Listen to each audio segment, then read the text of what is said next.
What's up guys, my name's Brandon and today I'll be showing you more than 10 iPhone tricks that you probably didn't know existed in iOS 12. Now a couple of these aren't even new in iOS 12, but I think these are some of the most underrated features that not everybody uses or not everybody even knows about. Alright, so let's not waste any time at all, let's go ahead and get into these. So the first one is that you can actually use your Memoji or any Animoji as a sticker and drag it and place it on top of text messages. Now of course you do need to be texting somebody that has iMessage as well, and you can see here's what it looks like on the recipient's phone after you add the stickers. So if I send a text message saying, are you happy or sad? Instead of just a conventional just text, just saying, hey, I'm happy, you can maybe send an Animoji or a Memoji. So you can see my Memoji is down there right now talking and everything, but if I go and smile real quick and tap and drag on it, and put it over top of the text bubble right there until it turns dark gray and let go, you can see I put a smiley face over top of that text, and on the recipient's phone, you can see it comes across right there. And you can see it shows that I am happy. Of course, it does cover up a little bit of the text, but it's still pretty cool that you can reply with these little Animoji and Memoji stickers. Of course, if you don't want to use Memoji, you can swipe over and do the Animojis as well, the exact same way. Just tap and hold and drag it onto the text bubble. You can see you can add multiples there as well. The only thing I wish you could do here is record a video and then actually place it as a sticker. But of course, if you play it, you do have to upload it and it sends it as its own standalone emoji, of course, with audio, and you can see the mouth moving and all that. So that's not really a useful feature, but it is a pretty fun feature to use here in iOS 12, of course, if you do have Animoji and Memoji enabled on your phone. The next tip is a way to actually hide photos. So as you guys know, inside of the default Photos application, you can hide photos by going to the share sheet and then going over here to press hide, and then you press hide photo, but the only problem is it's not actually fully hidden. If you go all the way down past your albums into other albums, there is actually an album called hidden, and when you click on this, it'll actually show all of your hidden photos. So it's not really hidden for anybody that knows anything about iPhones. But the good news is there's a way to actually hide photos without putting them inside of a hidden folder inside of Photos. And the way I do this is by actually adding the photos to files. So if we take this photo right here and we go all the way over to save to files, and then we could put it inside of a folder inside of our iCloud drive. And if you really wanted to hide it well, you could put it in a folder inside of a folder. So for instance, we can go to iCloud drive if we want to save it to documents folder, and then inside of the documents folder, we have another folder called Zoom. So we can save the photo inside of that folder. So it's inside of two folders, but also inside of iCloud Drive. We click add, it goes straight there. And if we go to our files application and go to iCloud Drive,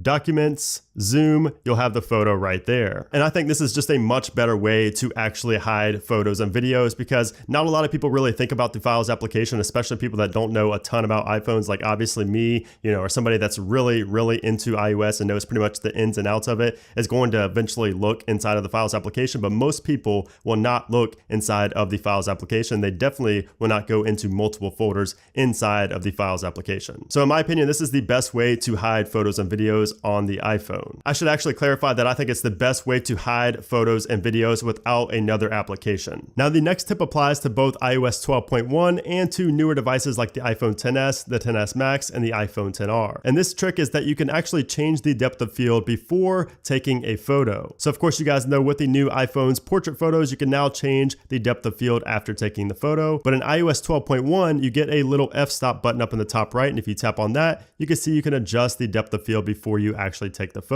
So this is very cool, and you can of course take it and then go back in and edit it afterwards as well if you want to, but it is pretty cool that you can change it beforehand as well. The next trick is that you can actually share links to photos and have them expire at a certain time when you share them. So for instance, I have a screenshot right here. If I go to the share button in the bottom left, scroll all the way down on the bottom to copy iCloud link, it will prepare a link right here, and I'm going to go ahead and send this as a text message. And if I send this as a text message and open it up on the other device, you can see that I have the image right there. And if you want this to expire so they can no longer view the link, if you press these three dots up here in the top right and click on stop sharing, you can see it says access to these shared photos will be removed from iCloud immediately, stop sharing. So that is a pretty cool trick you can use there in iOS 12 to share links and have them expire. The next little trick is more of a tip, but if we go into our settings and go to battery, now of course this just shows the big graph. It shows the last 24 hours and the last 10 days. Down here, it shows the battery usage by app. YouTube 34%, Twitter 9%, all of that. But what a lot of people don't know is that you can actually break this down even further. So if you go to the graph and click on a little part where you see, like if you see a little dip where your battery starts dropping, you can actually click on that and see what was using the most battery at that specific time. And down here, it shows that exact time as well. So it shows from 7 to 8 a.m.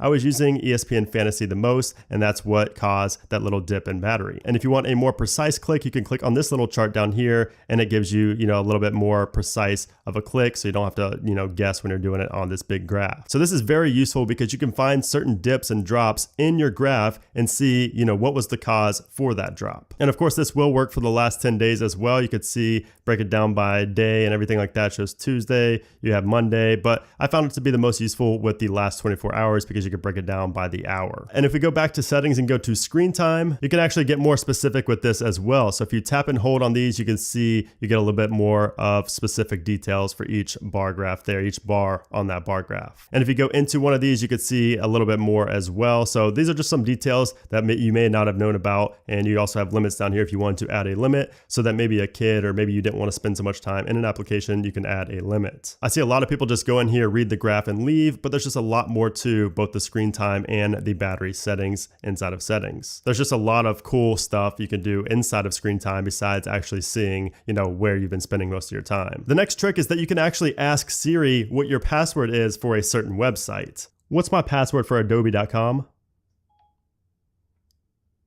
So you will see it scans my face and actually shows me my password right there. So it's really cool because it actually shows your passcode in plain text. So it's showing my passcode right there. Obviously I am blurring it out for this video, but you can also have the option here to change the password on website with one click. And then it shows you the specifics of the website right there. You can also remove this from passwords if you want to. So of course you can get to this through settings as well, but it's a lot quicker and easier and it opens up right away if you ask through Siri. And of course you saw that it did have to scan my face, or if you have a Touch ID device, you will have to put in your thumbprint to actually show you the passcode. So that is some really cool stuff right there. Now the next one is more of a tip, and it's one that I mentioned in pretty much every single video where I talk about tips and tricks, no matter if it's on a new phone, if it's on iOS, whatever. It's that you can actually scan and sign documents within the default Notes application. And the reason I keep mentioning this in every video is because so many people still do not use this. They either download another application or they literally try to find a place to scan a document, like a UPS store or something like that. And I'm just so confused because it's built right into iOS. So if you go into Notes, click on the plus, scan documents, take a picture of the document, say that was the picture of the document, keep scan, save, and say this is our scanned document. If we click on it, click the share button up in the top right, go down in the bottom to markup, click the plus right here, you actually have a spot for signature. And you can see I already have my signature in there, but you can add one if you want right there. Take the signature, you put it wherever it needs to be to sign on the lines in your document. Once you've added the signature as many times as you need, click on done, click on share once again, and then you can create PDF, then click the share button in the bottom left, save to files, and then you can save it to your iCloud Drive or just to your phone or whatever, and you have a signed document in PDF format on your phone, quick and easy, straight from your phone. You don't have to go to the UPS store, you don't have to download any kind of other application, it's built right in and it works great. Now the next little trick is inside of Control Center. So if we go to Control Center, customize controls, there's one down here called hearing. And this is actually a feature called live listen. So you can see it's down here. If we go and tap on that, and I'm gonna pull my AirPods out over here, take them out of the case. I'm gonna go ahead and put them in my ears. And you can see now live listen changed to off. If we go and tap on it to turn it on, it's very distracting if I do it on video, but basically what it allows you to do is act as a hearing aid, or you can spy on people. It basically just enhances the sound like it's a hearing aid. So if somebody's saying something from far away and you can't really hear them, if you put your AirPods in and turn on this feature live listen, you'll be able to hear them a lot clearer. So this is extremely useful, especially for older people who have hearing aids. This could actually be an alternative to hearing aids. Now I can't confirm if it's actually as good as hearing aids. I doubt it really is,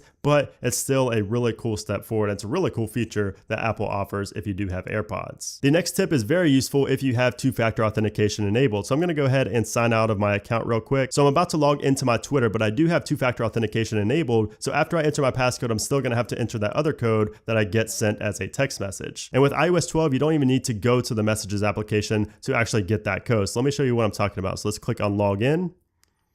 You can see it will send a code, and look, right here it shows from Messages and it shows the code. Just tap that, submit, and you're done. You're logged in. That is extremely useful and a feature I really never knew that I needed until iOS 12. And by the way, just a side note, if you don't have two-factor authentication enabled for anything, make sure you do that. In today's day and age, you're really never safe with passwords online. The next little tip is that you can actually type to Siri. So say you're in a loud place, or if you're just in a place that's really quiet and you don't want to talk really loud, you can actually access Siri by typing. So if we go to our settings, go to General, Accessibility, go down to Siri, and then you have Type to Siri, a toggle for Type to Siri right there. So now if we go ahead and invoke Siri, you can see it automatically just as you type something instead of say something. So if I just type hello, you can see it says hello, Brandon back. So like I said, this is super useful if you're either in a loud place where Siri won't be able to understand you, or if you're in a quiet place and you don't want everybody in the building to hear you talking to your phone. And the next trick has to do with Siri shortcuts. So basically, I can't say all of these in one video, but there are just so many tricks that you never thought would be possible on an iPhone that you can do here with Siri shortcuts. You can literally download videos from YouTube. You can download pictures from Instagram all in a tap. You can convert burst photos to a GIF, convert videos to a GIF. You could turn things on and off. You can automate everything on your phone with Siri shortcuts. And this is still somehow a very underutilized, underused feature in iOS 12. And if you want to learn how to create Siri shortcuts, I actually have a series on this. So make sure you check that out in the cards right now. It's also down in the description below. It's very informative and shows you basically how to use Siri shortcuts